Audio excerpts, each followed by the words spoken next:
Nous allons tout de suite rejoindre le docteur Baron. Bonjour docteur. Bonjour docteur. Bonjour. Alors nous avons pas mal de questions pour vous. Encore une fois, je vous rappelle la possibilité de poser toutes vos questions à Nadia Baron via le Messenger de la radio. Première question de Benoît. Est-ce qu'un test nasal peut détecter le virus chez une personne asymptomatique, docteur?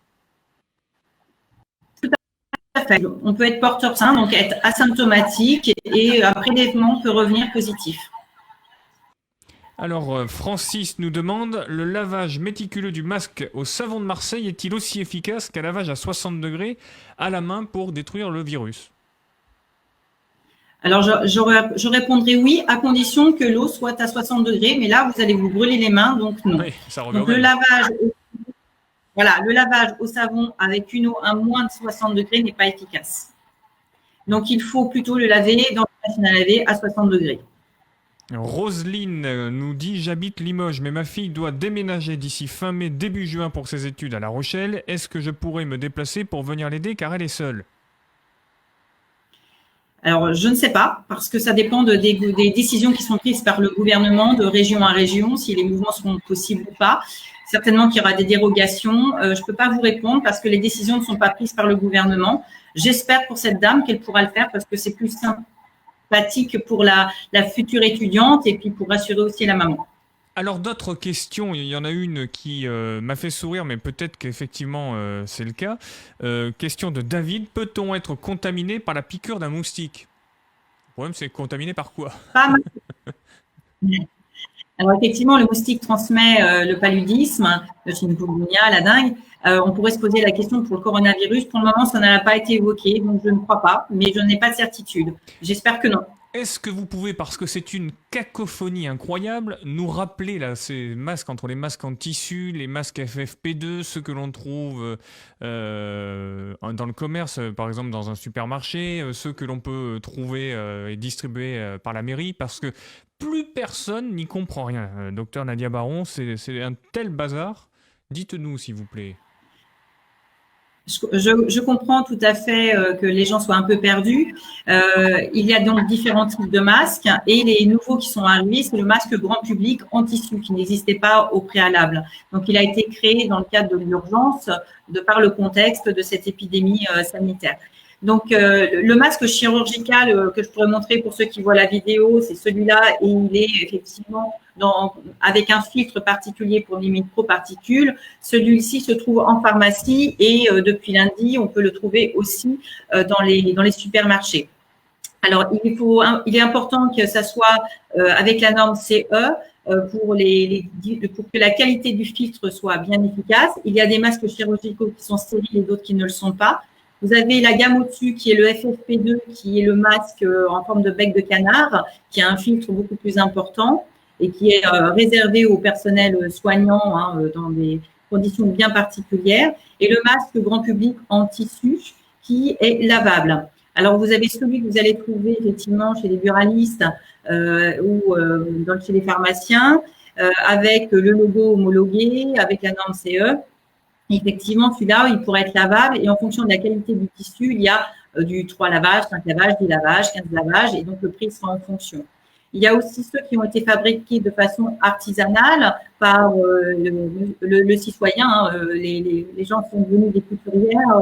Il faut que c'est une bonne initiative parce qu'effectivement, il y a aussi la notion du coût de ce masque. Il est important de suivre le modèle AFNOR pour le pliage notamment, pour qu'il soit bien efficace, parce que si vous faites un masque trop petit, il ne sera pas suffisamment haut pour aller jusqu'au nez et trop bas pour aller sous le menton. Donc, suivez les modèles qui sont préconisés par le modèle AFNOR. Donc, l'usage de ces différents masques, c'est bien de le mettre par les élastiques ou les lanières derrière les oreilles, le pincer au niveau du nez, de bien le mettre du nez jusqu'au menton, de ne plus y toucher, et il a une durée de vie de 3 heures. Si c'est un masque chirurgical ou FFP2, c'est poubelle. On ne le garde pas pour le réutiliser, j'insiste bien. Pour l'enlever, on l'enlève par les élastiques. Concernant le masque grand public en tissu, c'est un masque qui est réutilisable, mais une fois que vous l'avez porté, vous le mettez dans un sac dédié et au moment du lavage, c'est direction la machine à laver à 60 degrés, 30 minutes minimum. Benjamin. Concernant la mise à disposition dans les supermarchés ou dans les pharmacies ou les buralistes, après, c'est l'accessibilité, le prix. Donc là, je comprends que ça pose de problème pour les gens, c'est lequel choisir. Non, mais Je vous bientôt. encourage à avoir les masques grand public, car ils sont réutilisables. Sur le plan financier, je pense que c'est quand même plus intéressant pour les gens. Et pour les professionnels de santé, je leur recommande d'utiliser le masque chirurgical ou FFP2 en fonction des personnes. C'est ce que j'allais vous dire. Maintenant, docteur, il faut avoir du pognon pour pouvoir s'acheter des masques et se protéger. C'est quand même incroyable. Parce que les gens râlent, mais ils ont raison quand même. Entre 100 et 300 euros, selon les conditions, si on est avec des enfants ou pas, si on est en couple ou pas. Enfin, c'est ça. Attendez, 100 ou 300 euros. Ouais, c'est un gros problème au niveau social et socio-économique, parce que tout le monde n'aura pas les moyens de le faire, et c'est un gros problème sanitaire et économique pour s'accéder à l'achat des masques, et tout le monde ne pourra pas le faire. Et je sais que les élus locaux sont très sensibles à ça, c'est pour ça qu'ils ont fait fabriquer des masques qui vont donner des personnes qui sont vulnérables, qui sont fragiles, et surtout des gens qui n'ont pas forcément les moyens. Et après, il va falloir penser à la pérennité, c'est-à-dire renouveler ces masques. Donc, effectivement, des associations se mettent à fabriquer pour donner les masques. Je trouve que c'est vraiment très bien de leur part. Il y a beaucoup de mouvements de solidarité qui sont en train d'arriver. Et ça, c'est la belle histoire de ce qu'aura pu créer le Covid, c'est la solidarité dans tous les domaines. Oui, c'est vrai, la solidarité qui est de mise et qui fonctionne très bien dans notre territoire de l'île de Ré, de l'Agglo ou sur la commune de La Rochelle. Docteur, une question, comme tous les Français, je vais me ruer chez mon coiffeur la semaine prochaine. Qu'est-ce que je dois faire? Je dois me désinfecter quoi? Alors, idéalement, du moment que vous allez dans un endroit pour un soin, c'est d'arriver avec votre masque. Alors, effectivement, si vous faites coiffer et que vous avez des cheveux longs et que vous allez vous faire une couleur, le masque, il va certainement prendre un peu de couleur. Mais c'est aussi voir avec votre coiffeur ce qu'il va avoir comme condition. J'imagine qu'il va mettre en place un parcours. L'idéal, c'est de ne pas arriver trop surchargé. Donc, vous arrivez avec le strict minimum, vous avez une veste. Soit il fait beau, vous la laissez dans votre voiture. Vous n'allez pas emmener un gros sac qui va poser partout. Donc, vous limitez-vous au strict minimum, vos clés de voiture, de quoi régler, et puis une veste, mais n'emmenez pas le foulard, le sac, le magazine. Limitez ce que vous allez emmener. Et respectez bien les consignes que va vous donner votre coiffeur, parce que lui aussi va être obligé d'aménager son salon de coiffure. Et respectez les horaires de rendez-vous. Ne venez pas en avance, ne venez pas accompagner s'il n'y a pas de rendez-vous pour la personne accompagnante. Enfin, heureusement que les salons vont pouvoir ouvrir parce qu'à un moment donné, j'ai cru que j'allais avoir des cheveux aussi longs que les vôtres, docteur. Donc, merci pour ces précieux conseils. Benjamin, il n'est pas en risque, lui. Non, tout va bien. Je suis assez tranquille. Docteur, on a reçu ce matin un communiqué de l'Académie de médecine avec une alerte concernant le problème de sommeil des enfants. Est-ce qu'on peut rappeler, puisqu'on est encore confiné au moins jusqu'au 11 mai, on peut rappeler un peu aux parents que nous sommes, docteur, le temps maximum conseillé d'écran par jour pour les enfants? Alors, je vais vous faire peur quand je vais vous dire qu'il est recommandé 2h30 par semaine d'écran. C'est effectivement très peu. Ça, c'est dans l'idéal. Donc, on en est loin parce que c'est plutôt par jour et c'est même plus que ça. Donc, il est recommandé d'avoir un temps d'écran limité et surtout pas dans fin de journée, juste avant le sommeil. C'est pas l'idéal, loin de là. Donc, après, il y a aussi ce que vous allez faire sur l'écran. Si c'est un jeu qui est ludique ou si c'est quelque chose qui est beaucoup plus violent. Et l'écran, c'est aussi regarder des films. Donc, il faut faire aussi attention à ça. Donc, c'est le temps passé devant l'écran, mais aussi la qualité de ce qui est vu.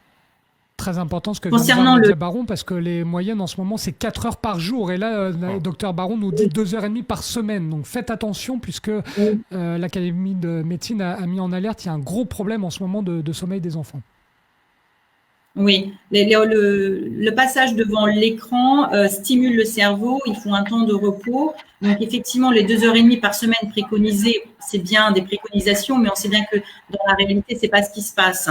La question, c'est est-ce que vous pouvez vous dispenser de votre enfant devant il y a d'autres choses à faire. Quelles sont ces choses à faire? Donc, il y a les loisirs créatifs, faut pas hésiter. Puis, c'est aussi en fonction des âges. Et puis, à partir de quelle heure vous allez mettre votre enfant devant la tablette ou la télé? Et est-ce que c'est nécessaire que ça soit au petit déjeuner? La réponse est non. Pendant le petit déjeuner, c'est aussi un moment familial. Donc, effectivement, c'est définir à quelle heure on met l'enfant devant ses jeux vidéo et combien de temps. aussi de l'éduquer dans ce sens-là. C'est qu'est-ce qu'on peut faire. Et puis, le parent peut être un modèle. Il n'est pas obligé aussi de passer son temps devant l'ordinateur parce que c'est l'image qu'il va donner à son enfant. Donc, comment on peut faire? Alors, quand on est en télétravail, c'est l'outil principal. Il faut bien rappeler que c'est un outil de travail parce que l'enfant ne va pas comprendre. Il y a toute une éducation à faire par ça. Et puis, effectivement, il y a la télé qui, pour moi, est différent de l'écran qu'on utilise, qui sont les tablettes, les smartphones, les consoles vidéo. Donc, il faut aussi bien utiliser l'outil et voir si ça peut être aussi un moment familial. Donc, le soir, pour les enfants, il est important de respecter aussi le rythme social. À 8 heures, on coupe les écrans, ça c'est sûr. Même avant, moi, je préconise même avant. Puis, il y a un temps de pause, de jeu avec un contact, mais un jeu de société. Hein, ça peut être un jeu de cartes, tout simplement. Et puis, il y a le temps de lecture du soir, l'histoire du soir, qui est très important pour les petits. Et on garde le rythme social.